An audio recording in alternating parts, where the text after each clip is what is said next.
भगवान श्री कृष्ण जब माता देवकी और पिता वासुदेव को कंस के चंगुल से छुड़ाने गए तब उनकी उम्र 14 वर्ष थी। उनकी माता ने उनसे पूछा कि बेटा, तुम तो भगवान हो, तो तुम पहले ही हमें कंस के चंगुल से छुड़ा सकते थे, तो इतनी देर क्यों कर दी? तो कृष्णा जी ने कहा, माता, क्या पिछले जन्म में आपने मुझे 14 वर्ष का वनवास नहीं दिया था? माता हैरान रह गई और बोली, ये क्या कह रहे हो?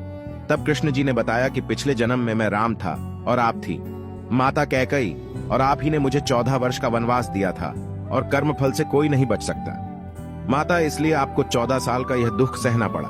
तब माता ने पूछा, तो फिर यशोदा पिछले जन्म में कौन थी?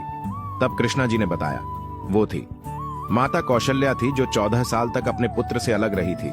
उन्होंने उस दुख को सहा था, इसलिए इस जन्म में 14 साल में उनके पास रहा, और मेरे साथ रहने का माता और पुत्र के प्रेम का सुख उन्हें मिला।